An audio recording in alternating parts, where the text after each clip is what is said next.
Is Roger gonna log on? He's already on. Oh, he is? Oh. All right, we're live, and I cannot see us. So what's going on here? Let's see. All right, all right. What's up, everybody? Okay, we're live. I got it live over here, so we're good. What's happening, everybody? Babe, it's on. We're live.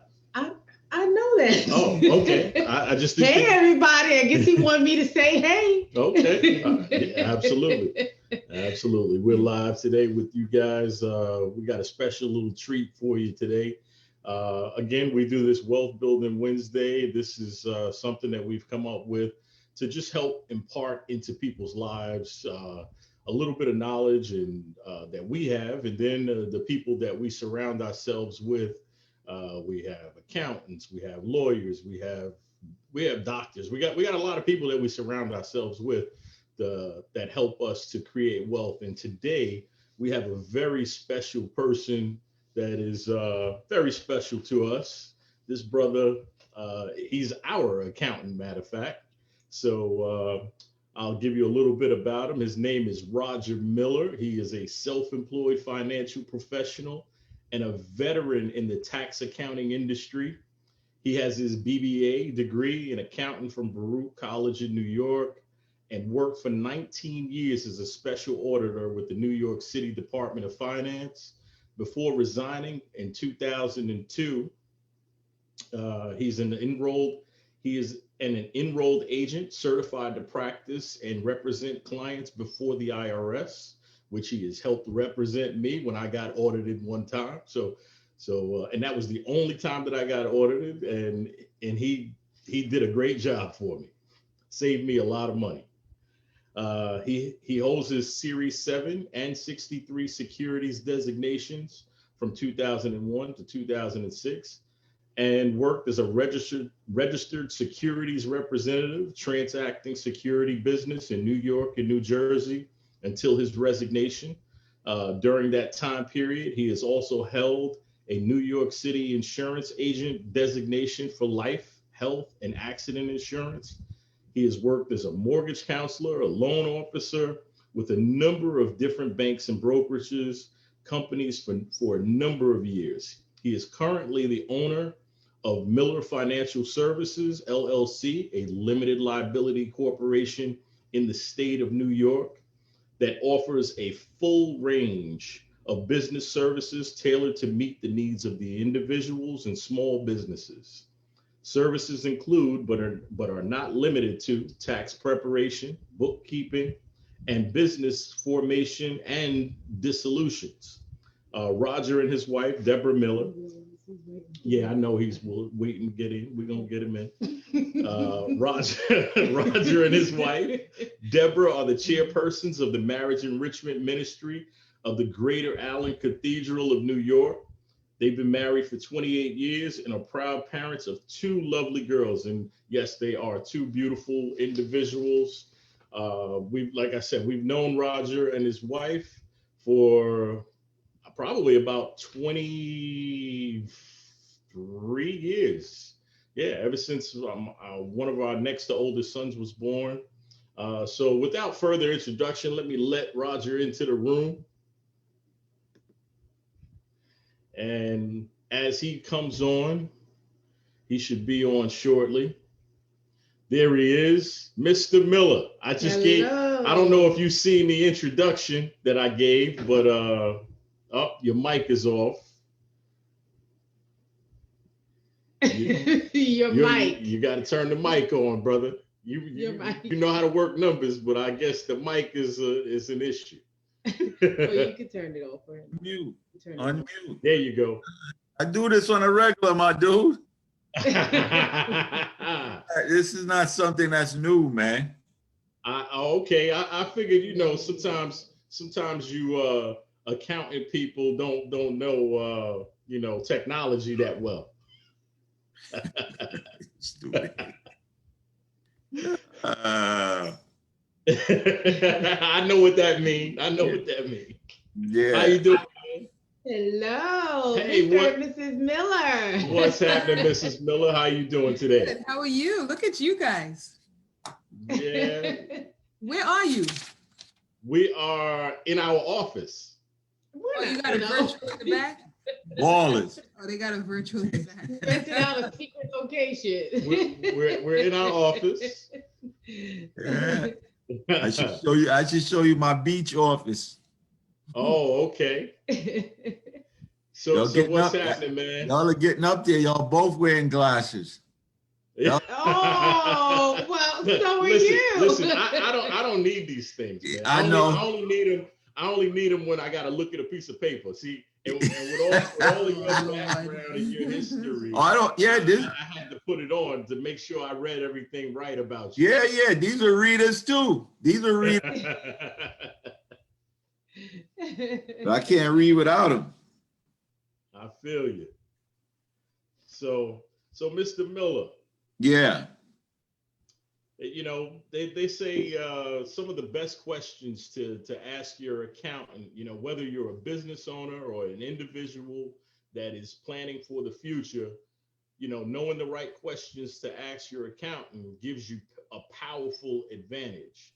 So, you know, I have a list of a couple of questions that, you know, that we had prepared and that was, you know, based off of the top 40 questions to ask your accountant. We had some for business owners and also those for regular individuals. Mhm. Gotcha. So one of the first questions is, there's a couple of them that pop out to me. The first question was, you know, what information and or records should you keep and what can you toss and how long should you hold on to them and retain those documents? Wait. Before you even start, Mr. Miller, Uh-oh. I just want you to You gotta know stay focused. I am so excited for you to be on this call. You want to know why? Why is that? Uh-oh. Why is You that? know why. You know why. You know, for years we've thought a lot differently on certain things, certain topics. So now I'll get to have it on record how you really feel. She's trying to put me on the spot, Rob. Right. So that's why I'm excited for you to be on the call. So I guess Curtis can ask his questions now, but that's why I'm so excited. Yeah, what's funny, I always get that from husbands and wives. That same response. They always say, okay, when we speak to you together, it sounds different. When it comes from the husband, it doesn't sound the same. But so first things first, the IRS runs almost like a 10-year cycle. So it's not anything after 10 years, even if you call them and say, can I get a transcript of either my account or my wage and income transcript? You're not going to be able to get it right away because they don't even keep it on site or in their computer where they're able to get it right away. Their requirement is 3 years, right? That you're supposed to keep your filed tax returns for. Anything past 3 years would be something that has to do with gross understatement, non-filing, or something like that, something extreme. But the average person that has filed their tax return timely or even untimely is 3 years from the filing of your return, right? That's the requirement. So all those 1988s and early 90s, get rid of them. You don't need them. Because the IRS, they can only go back 3 years to audit you. The statute of limitation expires after 3 years. So basically, if you have filed your return, you have a record of your filing, right? And you keep that copy, the IRS comes calling after that 3-year period. As of now, they cannot do anything for you on your 2016 tax return unless you got something really crazy of 50,000, 100,000 that you didn't report and know it, right? So that's the guideline. So 3 is for the normal person. If you have some crazy stuff going on that you might be worried around, 6 years. Okay. That's pretty much the max.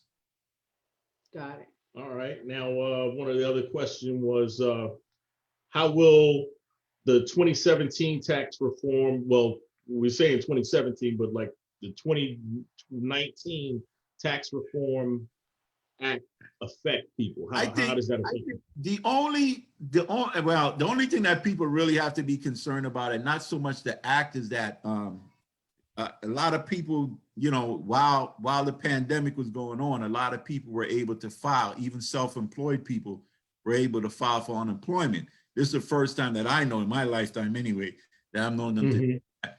And so a lot of people are going to come up, and now I'm talking from New York. The unemployment in New York, they don't issue statements anymore. So for the last couple of years, a lot of people have been getting assessments because they forget to download. They don't forget to go get the money, but when they got it, they forget to download the statement to give it to their tax person. So I know one of your questions that you had sent to me was about, you know, things that don't get reported, or what should you give to your tax guy? You have to remember all the monies you got for the year. Because once you get money from an organization, once you get money from the government, and you know they're going to report it, if it's not reported on your taxes, sooner or later, within that 3-year time frame, the IRS will come calling, or well, you guys are in Florida, so you don't have state, but yeah, the IRS will come calling. So you have to be very careful with that. So a lot of people have to remember they have to report that unemployment income. I think one of the benefits, and it's going to be relatively small, is I think they're going to be allowing charitable contributions, what they call above the line, right? Because before it was below the line. If you have less than a certain amount, you'd have to be able to itemize in order to get any charitable contribution. But because of what's going on with the pandemic, and charitable organizations are getting hit hard, they're giving giving people the incentive to give more, and it will be an above the line deduction. So outside of that, it's not a lot of changes that are going to be going on since, you know, the Trump tax cuts that happened. It's not that's going to be going on. So you just have to play it by ear. One of the biggest things I tell everybody, go to irs.gov and the news. They're at the top of the website. When you go into the page, it has news, and you just check the news and see what the changes are that they've done for the year. Oh, okay. Okay, so we'll put some notes in here for people for after. So irs.gov, got it. Yeah, anytime you need information, you can always go into the IRS if you have any questions. Gotcha. Okay, so now you mentioned about like deductions. You know, a lot of people want to know what can they deduct? Can they deduct their car expense and for any of their business purposes? All right, so we'd have to separate that, because you'd be talking about two things. You're talking about people that are working on employees, and then you're talking about self-employed people. So as far as employees go, people that are quote unquote W-2'd, they're getting W-2 from their job, they're no longer able to do that, because you used to have to itemize that's one of the things that the Trump tax cuts took away. So that usually go in the miscellaneous deduction, and they remove that, so you're no longer able to do that. So that's a benefit for small businesses. So small business owners are able to take those deductions. Now, the only thing with the car expenses, to be specific, you have to make sure how that car is used. And let's just say this, a lot of people want to say their car is used 100% for business, but what are you paying business insurance? Oh. You follow what I'm saying? Gotcha, right. Gotcha. So if you're not paying full business insurance, you can't fully write off your car. And because now it will come back. If the insurance company checks on that, or somehow finds out, then you'll have a problem with your insurance. So now, that being said, you are able to, because most people use their personal vehicle for business as small business owners. So here is where record keeping is critical. So I always tell people, and most people don't do it, to be honest with you, to keep a log. If you keep a log in your vehicle, that tells you how much you drive for business, and at the end of the year, just basically tally up and figure out the total miles driven and what you drove for. That's my killer. I hear that. That's your tax. That's your tax. That's the tax beast. Companion, assistant. Your assistant there. Yeah, I'm trying to get them as a write-off too. But yeah, so you can actually deduct, let's say 50%.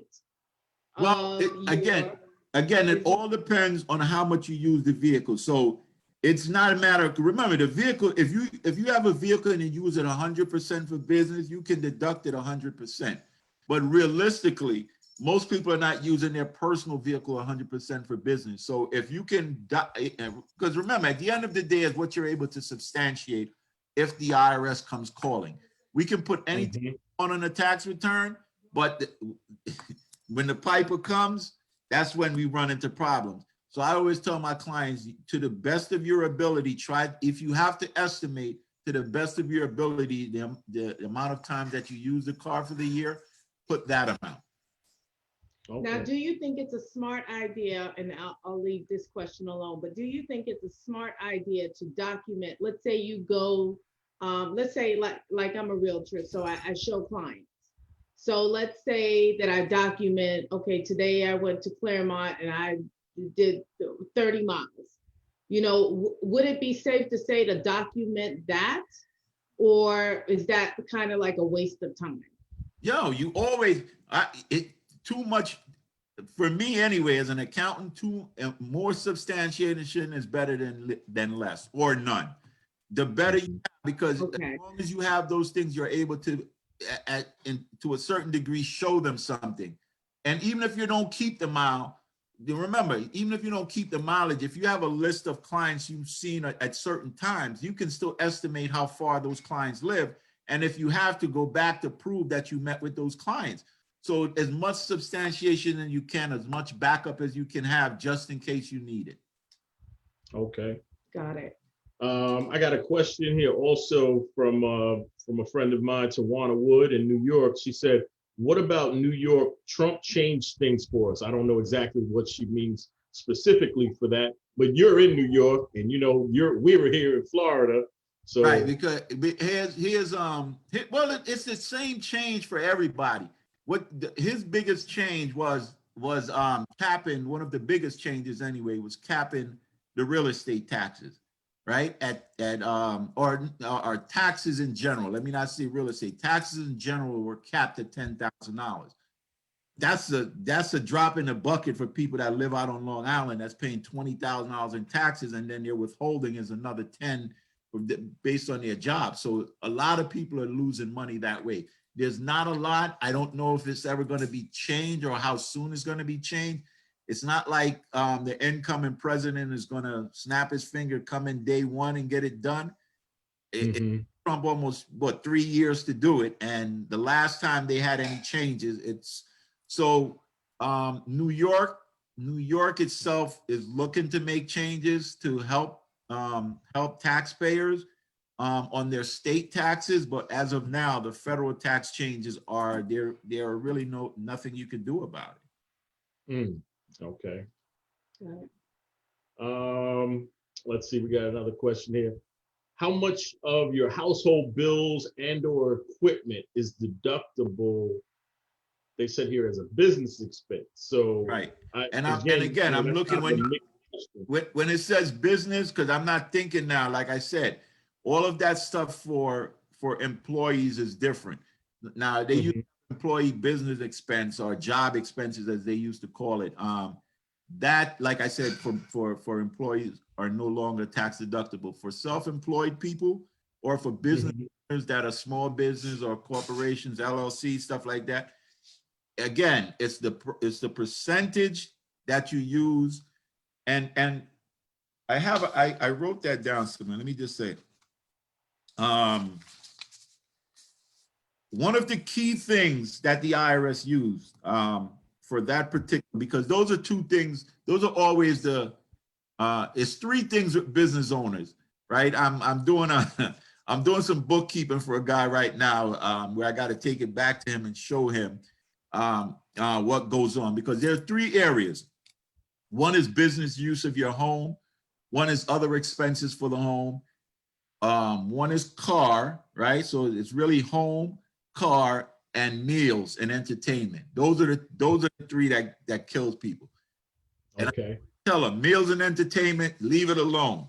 You're asking for an audit, right? And I'm going to explain What to you about when you what. take your client to lunch? That's different. That's different. Okay, That's okay. different. So what I'm saying is, remember, here's what I'm getting at. You'll have all these expenses that, oh yeah, I ate lunch this day, I ate this, and I went out with my client, I paid mine, he paid his, so that's a client meal. No, that's not a client meal. You had lunch, right? You had lunch like the average person that works every day. So that's not usually for meals and entertainment, what it is something that you're away from your what's called your tax home, and you cannot get back to your home. So you are doing business somewhere out of town, and whatever, you're flying out or you're driving out and you can't get back in time, and you have to eat meals somewhere, right? Whether it's just lunch or whether it's lunch and dinner, things like that, that's a tax deduction that you're able to prove. But your everyday meals that you eat, that's not a tax deduction. Client meals and client entertainment, things like that, not so much entertainment. There's a stigma about entertainment as well, but client meals that you're treating your clients, a business meal, that's tax deductible as well. So those you really have to be careful with that. But the business use of your home is the same thing. Usually they say for your home, you're supposed to have, and I'm going to read right off the IRS paperwork that I have here. To claim the deduction, all right, a taxpayer must use part of their home for one of the following: exclusively and regularly as a principal place of business for a trade or business. And that's the key right there. Mm-hmm. You use it if you're doing work in your kitchen, that's a wrap. So you guys, what if you bake? Hold up. What if you have a baking business? Oh Lord, here we go. So we're gonna get technical. We're gonna get technical. What if you have a baking If I have baking business, no. And this is what I'm saying. If your business is specific, then that's a difference. All right. So let me because there's a couple of things here. Look, exclusively and regularly as a place where patients, clients, or customers are met in the normal course of a trade or business. And this is all on the IRS website. All of that stuff, you just have to look to know where to find it in all the publications and stuff that's there. Now, one is a separate structure that's not attached to a home that is used exclusively and regularly in connection with a trade or business, like your garage. Again, if it's used in a business, so you can't be saying you do real estate and you use the kitchen. That's what I'm trying to say. If you're a baker, okay, all right. I was trying to be specific for you guys. Okay, all right. If you do a baking business, yes, obviously you can use, because you can't bake without using the kitchen. So usually they try to pinpoint it. They try to pinpoint it to a specific area that's used exclusively for the business. And that particular area and anything that's used in that area, then you get to write it off. How do you write it off? You do it proportionately, just like almost similar to what you do with a car.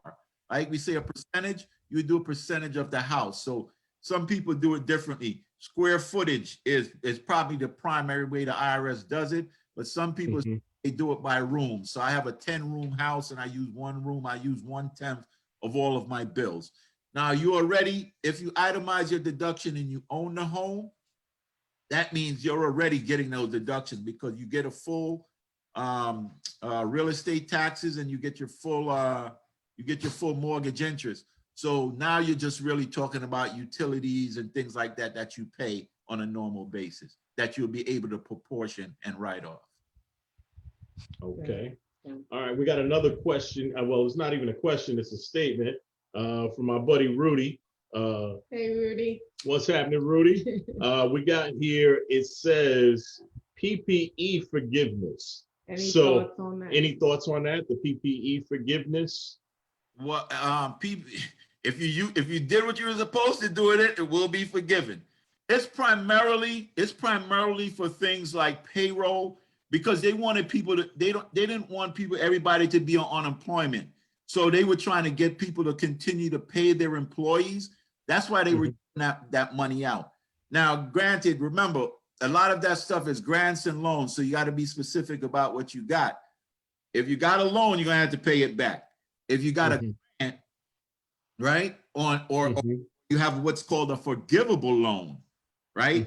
Use the purport. They tell you when they give you the loan what you're supposed to be using it for. So primarily it was for your employees. It was for keeping your business afloat, paying your mortgage, paying your rent, whatever it is. These things, if they were done correctly, it's a formula that you will have to fill out over time in order to get those things waived. Got it. That you don't have to pay those grants or those loans back. I know this is probably a really good one. It says, should I consider charitable donations as a transfer of wealth? Who's transferring the wealth to? No, you're basically, charitable contributions are exactly what they say. They're to help others, right? So it will have really nothing to do with you. That the benefit to you would be that you get a write-off, but it's not dollar for dollar. It's a proportion. If you give away $10,000 and your tax rate is 30%, you figure I of the $1,000 I give away, 30% of it came back to me, or that I saved on. That's how you have to look at that. So the rest of it is basically donating. And I like that you said that, because, you know, a lot of times people will say, well, what's the big deal? It's tax deductible. And yes, it's tax deductible, but you're still giving your money. And, you know, you're getting a portion of it deducted, not the entire thing. So I think that's good for people to know, because I myself didn't even realize that. So thank you for sharing. And one of the things, Colleen, I try to tell people, I say, just think of it this way. And I'm not saying, listen, you come up owing taxes every year, right? You end up owing taxes every year. If you're itemizing your deduction, if you're owing taxes every year, give away $5,000. Now, granted, you're giving the $5,000 or whatever it is away. You're gonna lower the amount of taxes that you're gonna be paying, and you still might owe something, but it won't be $5,000. You know what I'm saying? Got it. So you benefit someone else by, instead of giving all the money to the IRS. Yeah, so it's almost better to give to the charity. It is better. It's always better to give. Oh yeah, it's always better to give. No doubt about that. Let's see what else we got here. Should I increase my 401k contributions? Should you increase anybody that, now 401ks, here's the thing with 401ks. It all depends on the kind of business or company that you work with. If they're matching your 401k, you'd be foolish not to max it out. So if someone is matching you up to 10%, then you put in 10%, so you'll get that match, right? Right. It's always good to max out. Then you can't tell people that it's not always good for everybody, because you don't know what their financial situation is. So I'm not going to tell you to max out your 401k and then can't pay your taxes, or or can't pay your mortgage or whatever it might be. So the situation differs. You can gradually get into doing it. That's what most people do. They'll start out at the lowest, but like for young people starting out, if you want to give them any advice, that's what you tell them before you start taking on these bills and doing these things, and they're matching, max it out. Max it out. Max it out. Okay. Any other question you think that stands out to you? Okay.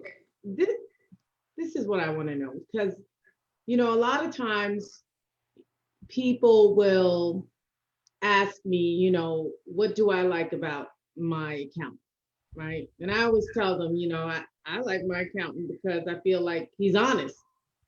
You know, I don't feel like I'm gonna land in jail.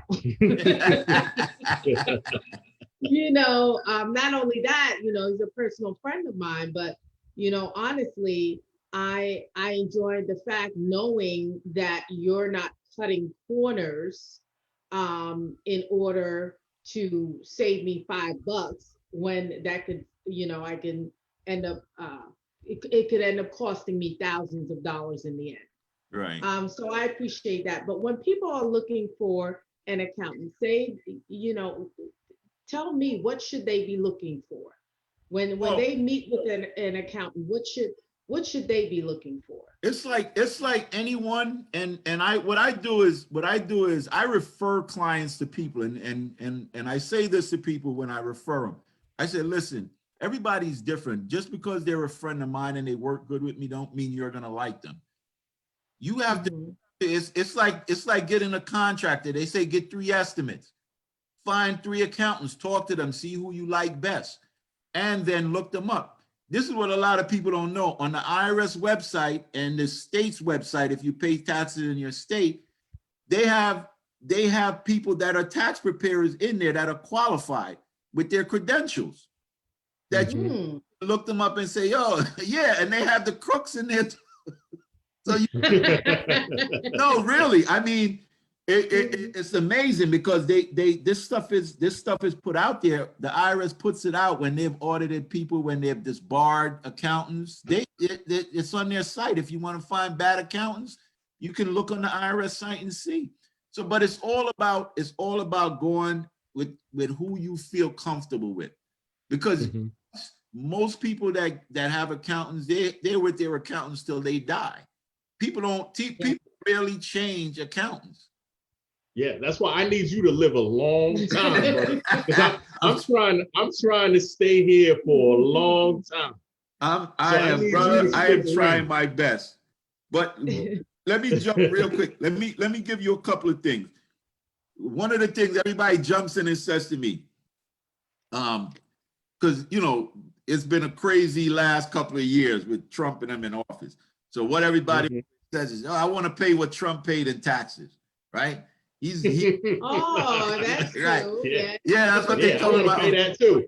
And I said, well, here's the kicker. Trump doesn't have a W-2, right? So Mm. he's not You have to paying, start a business. right? So they start businesses and then they have their business write-offs, and then when they basically see that this business starts making money, they use that money and start another business. So they roll money over. They're not trying to show that type of income. And then when they get their money back, it's coming to them as investment income. It's not coming in as earned income. It's coming in as Hmm. income, right? And this is just for you guys. Investment income is taxes. That's why you always hear when they say, oh, rich and poor, rich and poor. Why?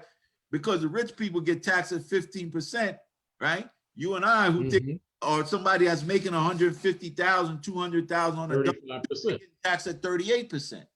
So it's Hmm. Mm. difference.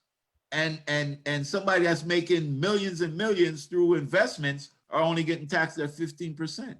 So Hmm. one of the things that if anybody ever say that to you, that you should know. So Uh, basically, make more money. Colin, you can't Make more money. be in business and make more money. More So money. That's it. here's what I tell my clients, right? So this year you made 150, 200,000, and you end up owing 20,000 taxes, 15,000 taxes. So next year, right? What do? You make 220, so you made money, and you know what your tax is going to be, for you prepare for it, so you make more money to pay the taxes. There You you go. money. That's what it's all about. People, Yeah. rich people don't worry about taxes. You know that, right? Only poor people worry about it. Cry about the people that cry about they can't pay their taxes. Why is I getting taxed too much? Is because they watching their taxes instead of watching money being made. So, Mm. man, hold up. So I'm doing something wrong, Russ. I be worried about my taxes, man. Don't worry about your taxes. Make money. Yeah, make more You money. busy worry about making money. I just want to drop some and so people that are and I'll speak to that for a minute. People that are Mhm. people that work for people, that you should never, and this is just my philosophy. I can't tell people, this is my belief. You shouldn't be getting a $10,000 refund from the IRS unless it's all coming from credits and things like that. That means you gave them an interest-free loan for a year because you've withheld too much money and they're just giving you back the money with no interest, right? Oh, okay. Think about that. So you could have, $10,000 could have been making money for you during the year. So you have to make sure, that's where withholding comes in, that you're doing the right of withholding on your W-4s. When you fill those forms out, they have to be correct so you're not paying more than you're supposed to pay. My philosophy, I would rather owe the government at the end of the year and pay them when I have to than them owing me money and not getting any interest on it. All right? Got it. So that question would, what's that statement you're saying? Basically, how many dependents can a person claim? They can claim how many, they're supposed to claim how many dependents they have, right? Okay. You're not. That sounds like a trick question. Right. You're supposed to claim how many, because remember, that when you fill out the W-4, if you fill the form out correctly, it will give you credits for other dependents depending on the situation that you have. So they'll say, okay, if you have a home, you're getting a tax write-off on your home. They'll say, okay, add 2 more dependents, right? So a lot of times people will fill it out and you'll see, okay, they only have 3 kids, but they got 5 dependents. That's why, because they also paying homeowner taxes and they pay homeowner interest. So those will boost up the amount of deductions they have. That way they won't pay a lot of withholding. Okay. You have to follow when you fill out the W-4, and they've changed that as well. So that's really good that I think they changed the W-4 to reflect that. A lot of people used to fill them out and they only used to look at the first page, but the W-4 is like almost a 5 or 6 page document, but most people never fill out all the entire form. I have my what's funny now, my clients call me when they're filling out W-4s. Like, what should I fill out? Because I know that was one of your questions. How much should you call your accountant? There is no number. There is no number. If you have questions, or if you you have things that you don't think is going right, you have withholding. You anytime you got a new job, you sold a house, you took money out, you call your accountant, because you're gonna. And my clients are quick to do that when they take out money out of things, when they sell houses. You better call, because if you don't do the right amount of withholding, you're gonna end up owing the IRS money. Yeah. So That's a good much point. calling your accountant. That is a very good point. Yeah, I had a client one time, and just to know, if anyone wants to chip in, chime in, I see there's people watching. So if you have questions, please chime in. Drop it in the box. We're looking for the questions from our live audience, because we are live, Raj. This is all live. So we live on Facebook. And again, the reason why we do this, because we want people to learn how to generate wealth along with ourselves. We're doing this so that we can further better ourselves to help continue to generate wealth, and just give that knowledge to other people. So that's the reason why we started this little forum, our Wealth Building Wednesday. And we were trying to keep it fun filled, because a lot of people don't talk about money. Nobody, they want money, but they don't have the education behind getting it. They're not educated on money. Well, I can tell you, I can tell you this about business. Me personally, this system, the American system is built on business, small business, big business, right? It's only in the last, I want to say 40, 50 years that it's been about, employees. So everybody wants to be an employee. Everybody want to get a job. Everybody don't want to have the responsibility. But once you take on that job, right, it takes all your time away, right? any small business owner, yeah, you put in a lot of time eventually, but you also over time, you buy back a lot of your time because their time never changes. They're working that 8-hour, 12-hour shift, whatever it might be consistently, right? And they have to be there. You can change your hours. You can do the things you want as a business owner. And so that is, there, you can't buy time. You can't, but that's what they do with you. You're not supposed to be able, you can't buy my time. Let's put it like that. But that's what they're doing with you when you're working for someone. So you can't elevate to where you want to go because as long as you're working, you have a ceiling. You might think you don't, but once you start making more than your boss, it's going to be a problem. There is a ceiling. There is a ceiling when you're working for someone. But there's a ceiling when you're working for yourself. You put limitations on yourself. And that's the other element of it is that financial freedom, because a lot of people, matter of fact, I had a closing today, and one of the young lady that I did the closing with, she went to school with Carlisle, and she was telling me about how she admired our family, and how we were at every event, like every track meet, every football game. And the thing that allowed us to be at those things was being self-employed, because we kind of write our own time, we write our own ticket on how when we're gonna take a vacation, when we're going to this place. And not to say that we have limitations, absolutely, but it does remove that limitation. So that's one of the great things about creating wealth, like a dude like you, just coming back from Aruba. Listen. I'm trying to get there. We work hard. You know the routine. We work hard. We play hard. Play hard. Absolutely. There's a question there too. Oh, okay. All right. Yeah, we have a question here from Muka. I cannot pronounce that name. I don't want to. Muka Deshanu. All right. I think I said it right.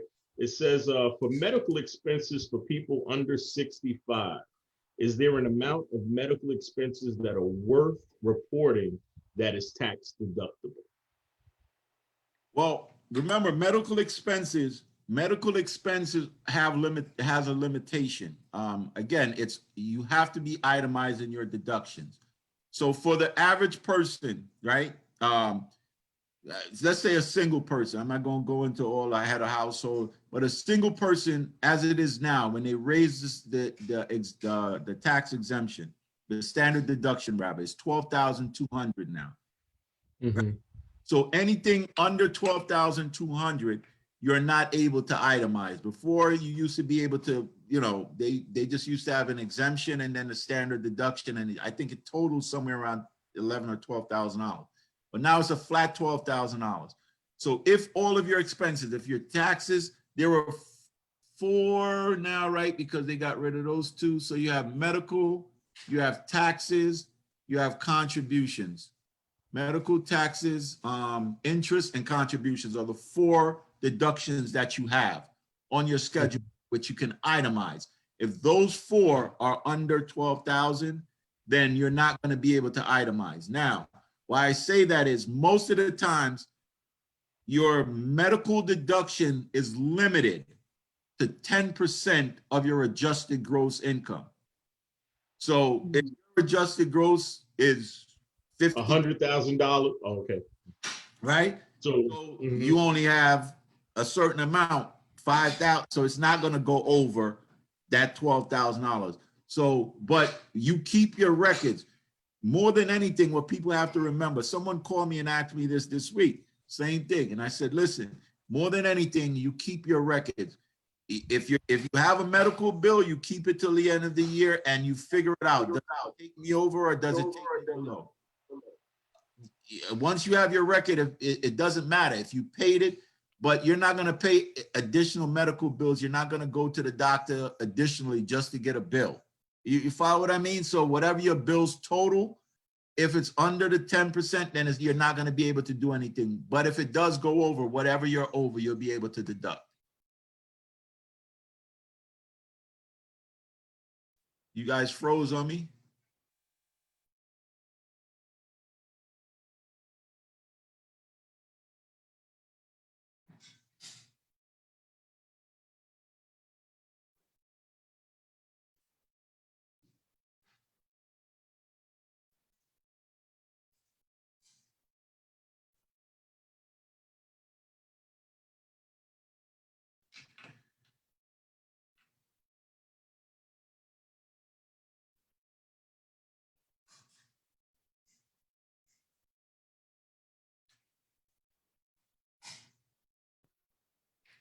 We're back. We're back. I don't know what just happened. You froze on me. Yeah, we had a problem with the internet earlier, but right now we're not. Hold up, even my camera went out. Okay, you can see us now. Yeah. Okay, all right. I don't know what just happened there, but we are back live. Yes, we are. So, and we got like another 10 minutes or so too. So, we want to be respectful of your time, and we greatly appreciate you for coming on this evening with us. Absolutely. There's another question I have too. Okay.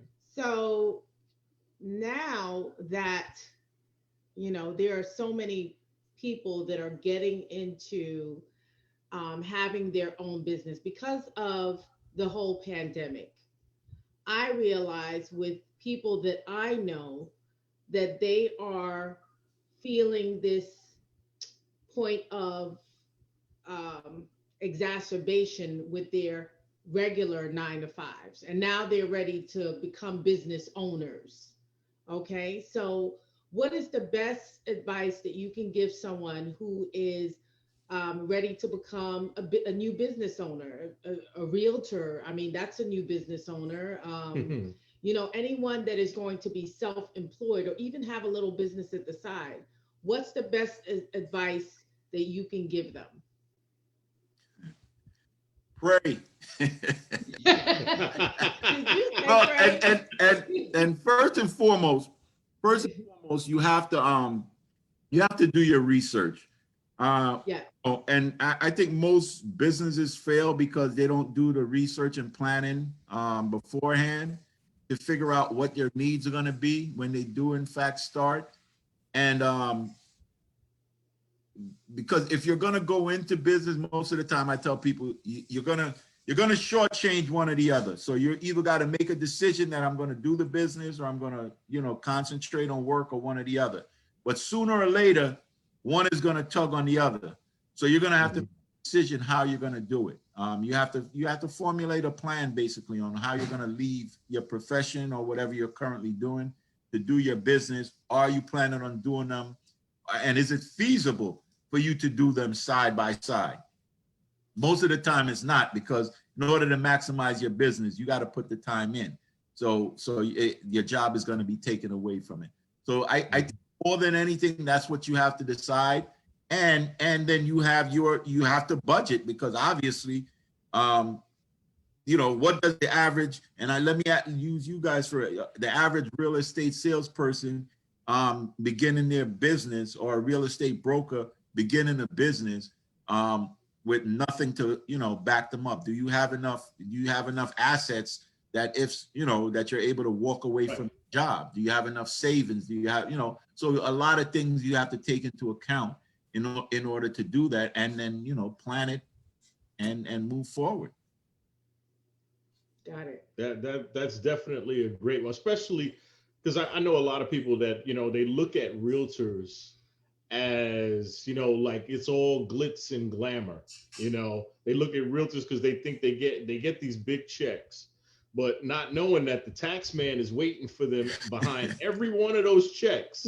I got the tax man. Yeah, I just closed on a house today. That's great, but the tax man wanted his piece of that check as well. So I have to make sure that I set aside money. So it comes with budgeting.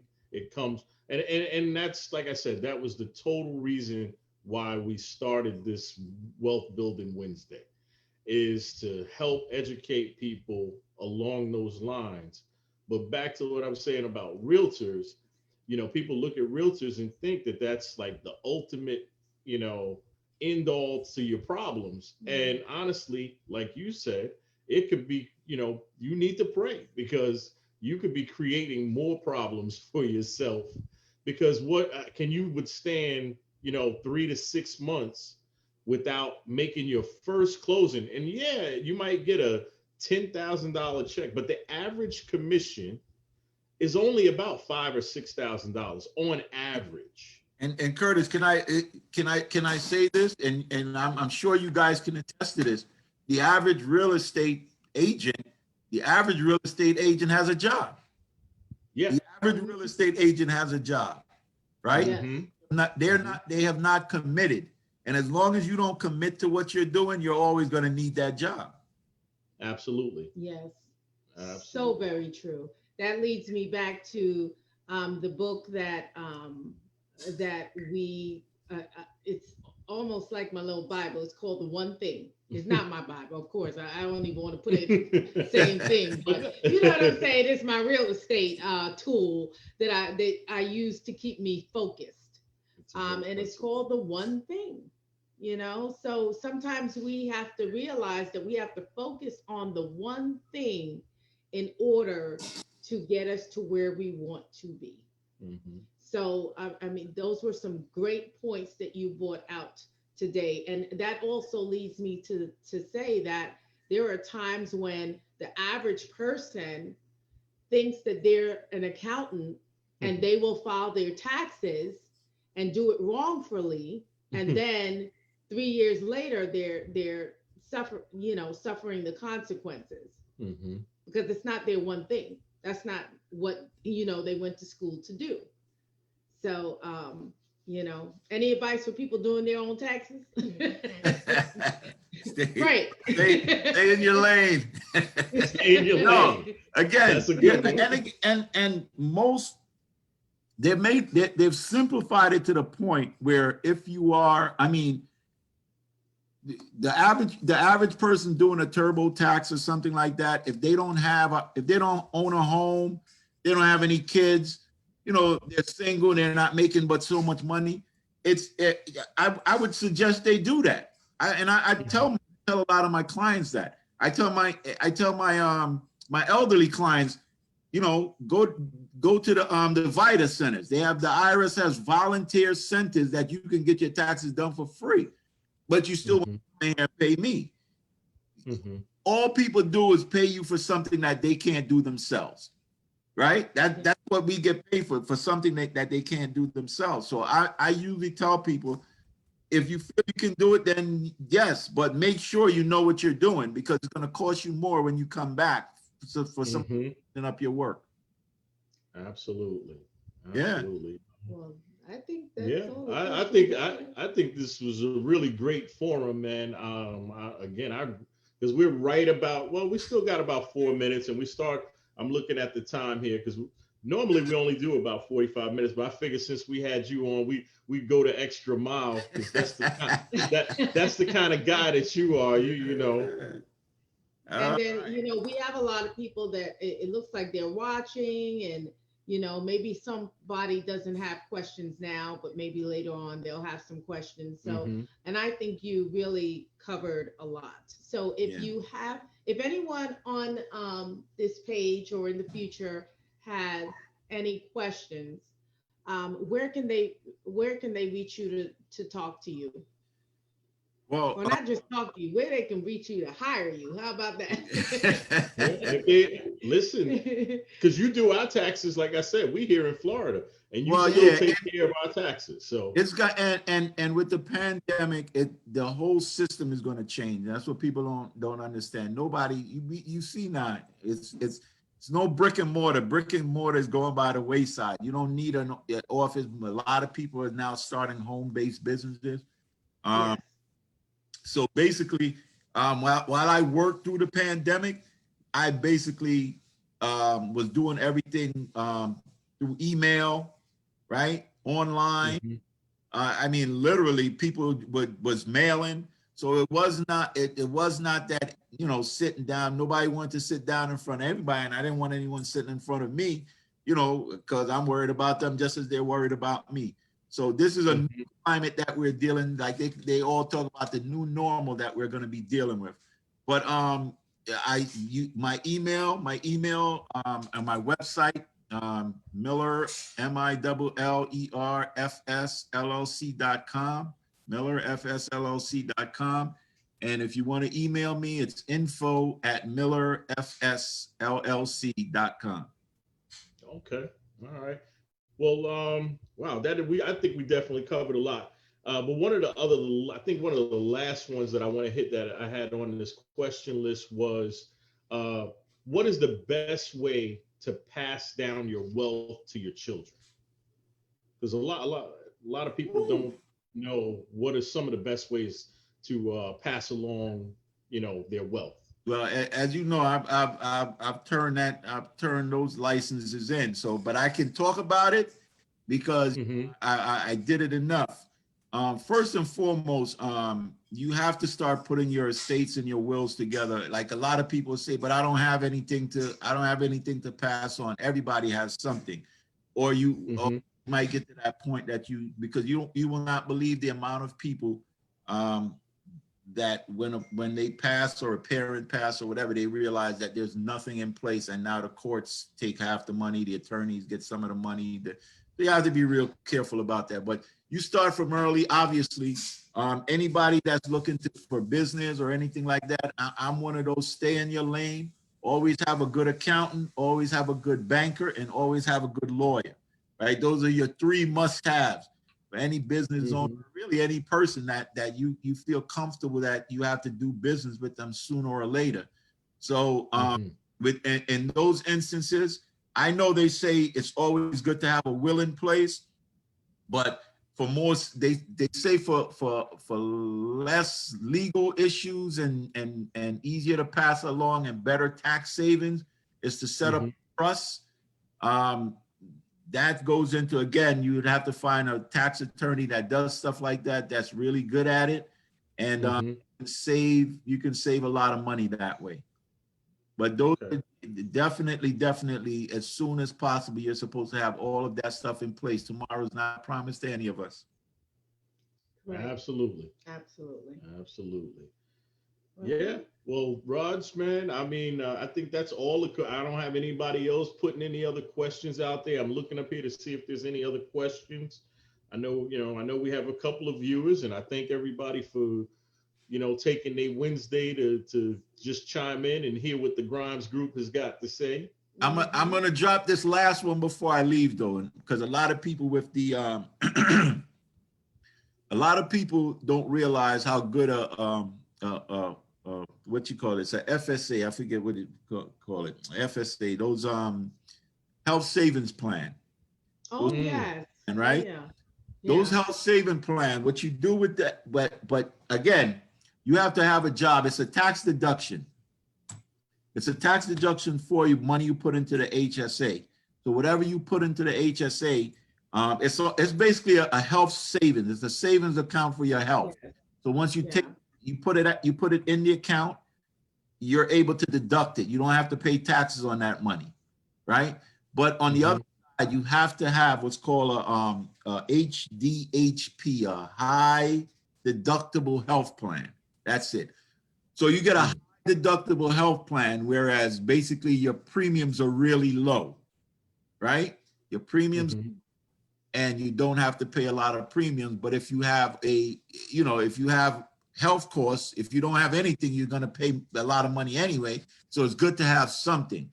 But you get a high deductible health plan where you're paying small premiums, but the deductible is high, and then you start saving in an HSA, right? Once you that saving, you get a deduction for that, and any of the money you use for health, you don't have to pay any taxes on it.